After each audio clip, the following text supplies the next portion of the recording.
Oi seus baitola. Primeiramente desculpa por a gameplay.dei fundo, porque eu e meus amigos, somos um lixo em parkour. E segundamente desculpa por o assunto. Deu primeiro vídeo com gameplay de fundo. Se você tem estômago fraco, pode sair do vídeo. Então, sem enrolar, vamos pro assunto. Eu tava andando na rede vizinha, quando eu vi um caso que me interessou. Era um tal de 83 dias no inferno, e como eu sou besta e curioso cliquei naquela bomba. Depois do vídeo eu fiquei tão curioso que eu fui ver a imagem do corpo, e eu me traumatizei.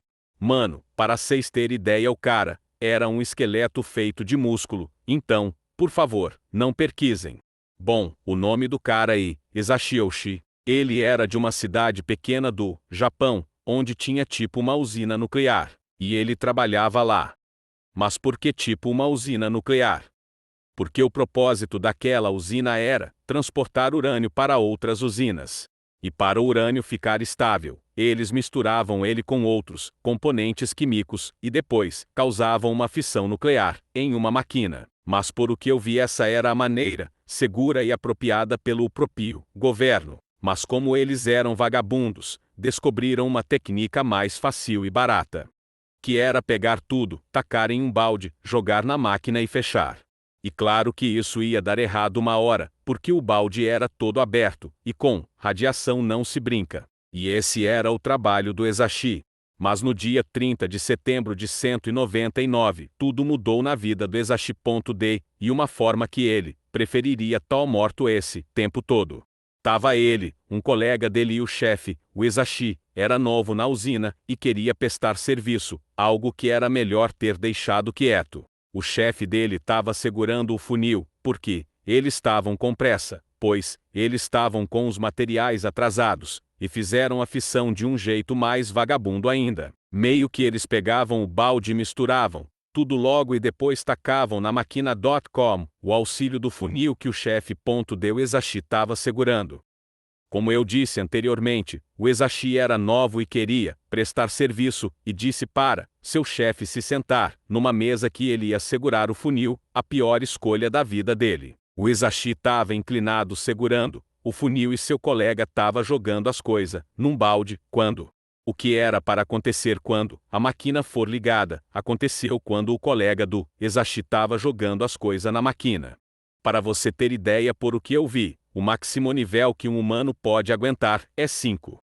O colega do Esashi recebeu nível 3, o seu chefe recebeu 1, e o Esashi recebeu 20. O Esashi recebeu 1000 vezes mais do que um humano suporta, então era 100% de chance. 10 sua morte. Com o assistente, todo mundo evacuou a usina e recebeu atendimento médico. Daqui para frente só para trás, então você ia tempo de sair. Nos primeiros dias o Esashi ficou somente .com inchados em seu corpo. Mas para quem não sabe, radiação nível 5 para cima é muito pior do que câncer, e o cara recebeu nível 20, então se ele durasse uma hora, seria muito, mas infelizmente ele durou 83 dias. De pouco a pouco os órgãos dele foram colapsando, até certo dia. Nesse dia a enfermeira foi tirar uns coisos lá que cola da pele dele. Mas quando a enfermeira tirou a pele foi junto. E também os cromossomos dele começaram a morrer, e para quem não sabe, se você não tiver cromossomo, uma tosse do seu lado é fatal. E como a família dele estava bem motivada a ver até onde ele ia, um familiar dele doou a medula espinhal.com, novos cromossomos que podem ajudar. E tudo estava correndo bem. Até os médicos perceberem que os cromossomas deu seu familiar não aguentaram a radiação em seu corpo e estavam indo de Pelé também. Tipo, o bichinho estava tendo uma dor insuportável ao se mexer, MSHER. Ele sentia uma dor imensa ao respirar, e meio que sua pele descolava quando ele piscava, então ele não piscava, e chorava sangue. E com o bichinho todo fudido eles levaram ele para uma sala privada, aquecida o suficiente para ele não morrer de frio. Mas como assim morrer de frio? Lembra que no início eu disse da imagem dele? Então, chegou em um ponto que ele não tinha mais pele, e a sala precisava sempre a 30 graus. Os médicos tiveram empatia e colaram pele falsa nele para ver se ajuda, mas dava muito trabalho, então ele ficou nesse sofrimento, até ter um ataque cardíaco, 3 vezes no mesmo dia, e no quarto. Um anjo chamado de médico viu que não tinha jeito, e deixou ele descansar. E esses foram os 83 dias de sofrimento. Deu Isachoshi, agora tal, porque eu vou madrugar.